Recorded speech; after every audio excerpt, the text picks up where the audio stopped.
અમારા ઇન્ડિયામાં પબ્લિકની કોઈ કમી નથી.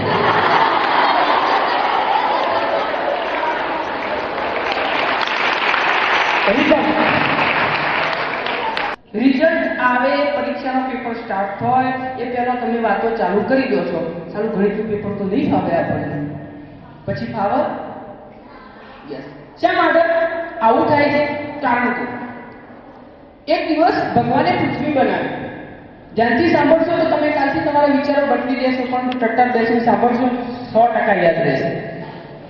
ભગવાને સૃષ્ટિ બનાવી, એ સૃષ્ટિ બનાવી એમાં ભગવાને મનુષ્ય બનાવ્યા, પ્રાણીઓ બનાવ્યા. દરેકને 50-50 વર્ષનું જીવન આપ્યું, જાઓ તમે જીવો. અને ભગવાને એક માણસ મૂક્યો જેને કહેવાય છે વિધાતા. શું કહેવાય? વિધાતા. એ વિધાતાને એક પર્વત ઉપર બેસાડી હતી અને એને કન્ડિશન કરી કે આ માણસ ગમે ત્યારે તારા ઉપર, તારી પાસે કોઈ પણ કન્ફ્યુઝન લઈને આવે તો તારે એને શું કહેવાનું? તથાસ્તુ કહેવાનું. એમ કે એનો પ્રોબ્લેમ શું કરવાનું? સોલ્વ કહેવાનું. એ કોઈ બી માહિતી લઈને આવે એને ના પાડવાની નહીં. જવાબમાં શું કહેવાનું? હા કહેવાનું. ઓકે, વિધાતાને બેસાડ્યા. હવે પ્રાણીઓ હતા ને, પ્રાણીઓ કંટાળ્યા થોડા વર્ષો પછી કે સારું 50 વર્ષનું લોકો જીવન જીવીને શું કરવું છે આપણે? આપણે તો ખાલી 8-10 વર્ષનું જીવન હોય ને તો ચાલે. એટલે પ્રાણીઓ બધા ભગવાન પાસે ગયા, મનુષ્ય પણ ગયો હતો કે ભગવાન અમારે 50 વર્ષનું જીવન નથી જોવું, અમારે તો ફક્ત કેટલા વર્ષનું જીવન જોઈએ? 7, 8, 10, 12 વર્ષનું આપો, બસ ઠીક થઈ ગયું. એટલે ભગવાન કી તથાસ્તુ કી, તમારું જીવન ટૂંકાઈ ગયું. પણ બાજુ મનુષ્ય કે ભગવાન એ લોકોનું માન્યું, અમારું તો માનો. એટલે ભગવાન કે બોલો ભાઈ તારે બી શું માનવું છે? કે અમારું જીવન વધારી દો, અમને 100 વર્ષનું આપો. ભગવાન કે 100 વર્ષનું શા માટે? અનલિમિટેડ. તારે જ્યાં સુધી જીવવાની ઈચ્છા હોય ત્યાં સુધી તું જીવજે, મરવાની ઈચ્છા હોય ત્યારે મરી જાય. ઓકે, શબ્દ સાંભળવા જેવું છે. Okay, right. હવે મનુષ્યને જીવન આપ્યું. પેલા લોકો પોતાનું જીવન જીવવા લાગ્યા, પણ મનુષ્ય શું કરે? 5-5 મિનિટે ભગવાન પાસે પૂછવા જાય. એટલે કન્ડિશન કરેલી તો ભગવાન કઈ પણ વસ્તુની ના નહીં પાડે. સવારના પરમાં ટાઈમ ટેબલ ગોઠવે છે, પેન્સિલ નથી મળતી તો કોને પૂછવા જાય? ભગવાન પેન્સિલ ક્યાં છે? ભગવાન કે ભાઈ તારા થેલાના પાછલા ખૂણામાં પડી છે. Okay, thank you. સવારના પરમાં ઊભો થાય, બ્રશ જડે, કોલગેટની ટ્યુબ જડતી નથી તો કોને પૂછવા જાય? ભગવાન કોલગેટની ટ્યુબ નથી જડતી, ભાઈ તું એ જ મૂકી છે, તારા ખીચામાં છે. પાકીટ નથી જડતું, ભગવાન પૂછવા જાય. 5-5 મિનિટ આવી વાતો, તો અસંખ્ય વાતો. ગણિતનો કોઈ દાખલો નથી આવડતો, કોણ પૂછવા જાય? ભગવાને પૂછવા જાય. સવારે માથું ઓળાવે છે, પસ્તો માથામાં ખરી રહે છે. ભગવાન કેમ ખરી રહ્યું? ભાઈ જુઓ છે એટલા માટે ખરી રહ્યું. ભગવાન ખૂબ ત્રાસી ગયા કે આ સારું ખોટું કહેવાય. મનુષ્ય 5-5 મિનિટે મને પૂછવા આપે, આ ના ચાલે. મનુષ્ય જાતે તે વિચારતું નથી. એટલે ભગવાને ફરીથી ઉપર ગયા અને કીધું કે ભગવાન કંઈક કરો, આ મનુષ્ય મને પૂછવા આવો, મને કોઈ એવી જગ્યા બતાવો જો ભાગ્યે કોઈ મનુષ્ય પહોંચી શકે. એટલે ભગવાન કે તને જગ્યા તો હું બતાવું, પણ યાદ રાખો કન્ડિશન આપણી જશે તે રહેશે. મનુષ્ય જે કહે એના મતલબ તારે શું કહેવાનું? તથાસ્તુ. શું કહેવાનું? મનુષ્યની તમામ ઈચ્છાઓ તારે પૂરી કરવાની છે. ધ્યાનથી વિચારજો. એટલે કે સારું કે તમે મને જગ્યા બતાવો. ખાલી એ દિવસે ભગવાને જગ્યા બતાવી કે તારા સંતાવ હોય તો કોઈ પર્વત ઉપર નહીં, પૃથ્વીની બહાર નહીં, બ્રહ્માંડમાં નહીં, પણ મનુષ્યના મનમાં સંતાઈ જા, મનુષ્યના દિલમાં સંતાઈ જા. કારણ કે ભાગ્યે જ કોઈ મનુષ્ય પોતાના મનનું વિચારે છે, ભાગ્યે જ. અને એટલા માટે હાલ આપણો ભગવાન ક્યાં છે? તમારા બધાના દિલમાં છે. અને તમે જે વિચારો છો એ થાય છે. ધ્યાનથી વિચારશો તમને ખબર પડશે.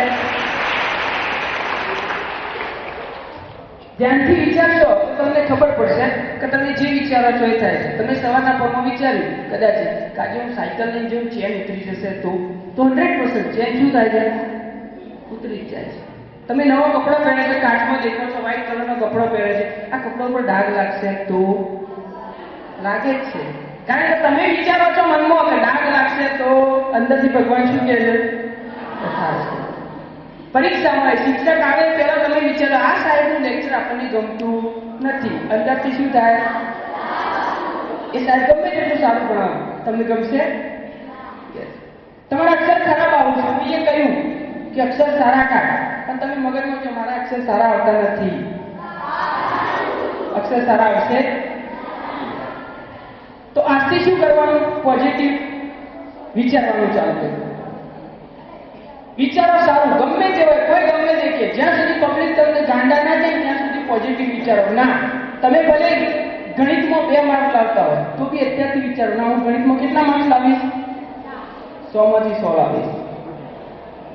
તમારા અક્ષર ખરાબ આવે છે, તમે વિચારી લો. વિચાર્યા પછી એના પર મહેનત ચાલુ કરી દો થોડી ઘણી. કારણ કે મહેનત એક એવી વસ્તુ છે ને કે જે માણસ મહેનત કરે ને એને પ્રગતિ થાય જ છે. થોમસ આલ્વા એડિસનનું નામ સાંભળ્યું છે? થોમસ આલ્વા એડિસન નાનો હતો ને ત્યારે ટીચર લોકોનો પ્રશ્ન પૂછતો હતો, એટલા માટે ટીચર લોકો એને ક્લાસમાંથી કાઢી નાખ્યો.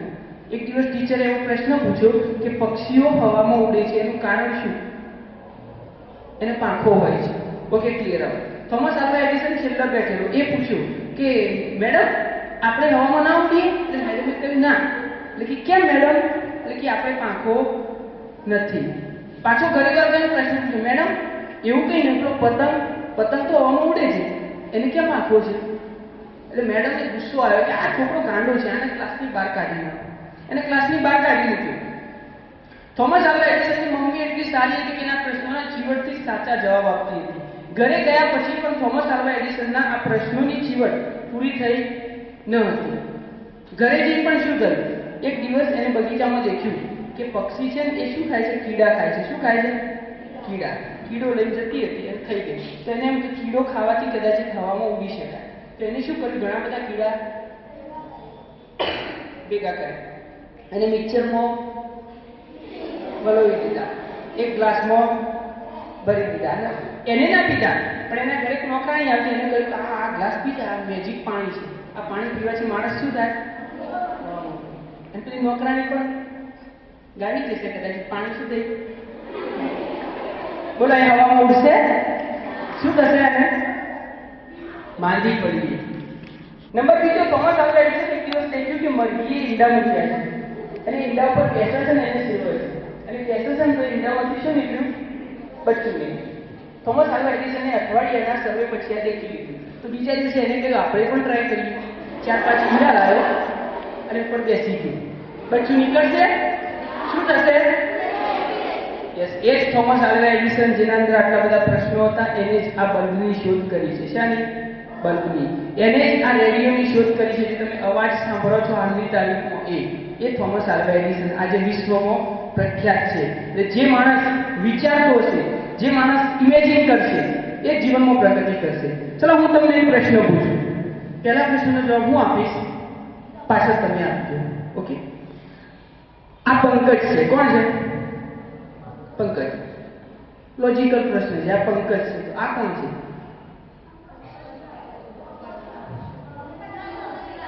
પંકજ ઉદાસ. તો હવે મજા નહીં આવે આ સ્ટોરી કહેવાની, કારણ કે અહીંયાથી 3-4 બાળકોને ખબર છે તો મજા નહીં આવે.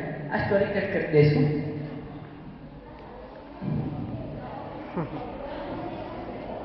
મિત્રો, બીજું, પ્રામાણિકતા બાળકની અંદર હોવી જોઈએ. પ્રામાણિકતા એક એવી વસ્તુ છે, કોના અંદર હતી? ગાંધીજીના અંદર હતી. કોના અંદર? ગાંધીજી. ગાંધીજી એક દિવસ 20 માર્કનું ટેસ્ટ આપવા બેઠેલા ઇંગ્લિશનું. એમાંથી 19 સ્પેલિંગ એમને આવડે, 20મું સ્પેલિંગ નહોતું આવડતું. જોજો, 20મું સ્પેલિંગ એમને નહોતું આવડતું. આખા ક્લાસમાં 60 વિદ્યાર્થીઓ, 59 વિદ્યાર્થીઓ 20માંથી 20 સ્પેલિંગો લખી દીધા હતા. ગાંધીજીના શિક્ષક બાજુમાં આવીને ગાંધીજીને પાટું મારી ગયું સ્પેલિંગ. ગાંધીજી નહીં આવડતું. ફરીથી કહ્યું, બાજુમાં જોઈને લખી દે. ગાંધીજીએ લખ્યો. આનું નામ પ્રામાણિકતા કહેવાય. અત્યારે કેવા વિદ્યાર્થીઓ છે? એક ક્લાસમાં 3 વિદ્યાર્થીઓ લેટ આવે છે. પહેલો વિદ્યાર્થી લેટ આવે છે. શિક્ષકે એને કહ્યું, કેમ મોડો આવ્યો? કે સાહેબ મારા 10 રૂપિયા ખોવાઈ ગયા હતા, એ શોધવા માટે રહ્યો. એ બેસી ગયો. બીજો વિદ્યાર્થી આવ્યો, કેમ મોડો આવ્યો? સાહેબ પેલા છગનના 10 રૂપિયા ખોવાઈ ગયા હતા, એની મદદ કરવા માટે રહ્યો. ત્રીજો વિદ્યાર્થી આવ્યો, કેમ મોડો આવ્યો?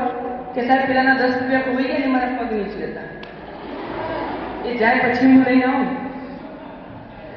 બીજી વસ્તુ, સમય. નિયમિતતા મહત્વની છે. બાળકની અંદર જો નિયમિતતા ન હોય તો બાળક ચાલતો નથી. નિયમિતતા એટલે શું? સમયનું પાલન.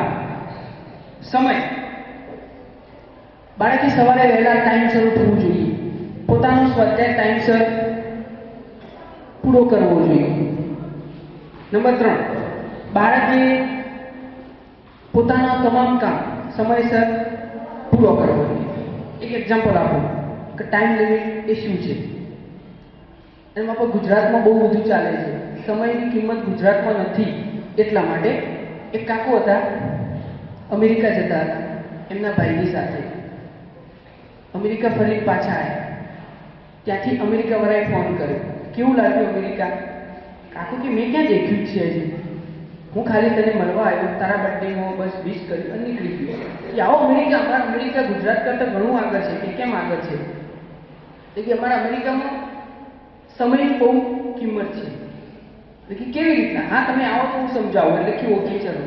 કાકો અહીંથી ટ્રેન પકડે છે, અમેરિકા જવા નીકળે છે. વચમાં ટ્રેનમાં 3 માણસો બેઠા છે. એક ઇંગ્લેન્ડનો છે, એક અમેરિકાનો છે અને સામુ કાકો બેઠા. અમેરિકાનો માણસ શું કરે ખબર છે? ડોલર કાઢે ખીચામાંથી, બારીની બહાર નાખી દે છે. એટલે કાકાએ ફરતે પૂછ્યું, ભાઈ આ પૈસા કેમ નાખી દીધા? એટલે અમે કહ્યું, યુ નો, અમારા અમેરિકામાં પૈસાની કોઈ કમી નથી. એટલે કાકો કે સાચી વાત એ છે, આપણે પૈસા નાખ્યા નહીં. આટલા બધા ડોલર નખાય, 5 રૂપિયાનો વેપાર આવે, રિસીસમાં પેટ ભરી જાય છે. ઓકે. ઇંગ્લેન્ડ વાળો માણસ હતો, એને શું કર્યું? પોતાનો કોટ કાઢ્યો, બહાર નાખી દીધો. કાકાએ ફરીથી પૂછ્યું, ભાઈ કોટ કેમ નાખી દીધો? યુ નો, અમારા ઇંગ્લેન્ડમાં કાપડની કોઈ કમી નથી. એટલે કાકો થોડા ટેન્શનમાં રહી ગયા કે મારે કોટ તો નાખવું પડે ને. એટલે કાકાએ પેલા બંનેને પકડી ટ્રેનની બહાર નાખી. પેલા કે અમને કેમ નાખો છો? કે યુ નો, અમારા ઇન્ડિયામાં પબ્લિકની કોઈ કમી નથી.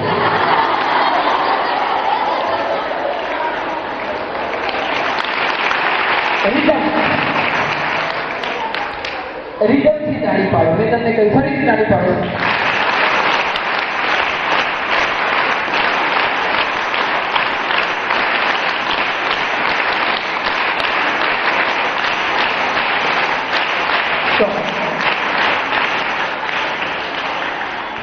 એટલે છેલ્લા વાત તમને કહેવા માંગુ છું કે દરરોજ સવારે તમે ઊભા થાવ ત્યારે કાચમાં દેખો છો, તો કાચમાં દેખીને તમે ખુદ એક વસ્તુ ફરજિયાત વિચારો કે હું સ્પેશિયલ માણસ છું.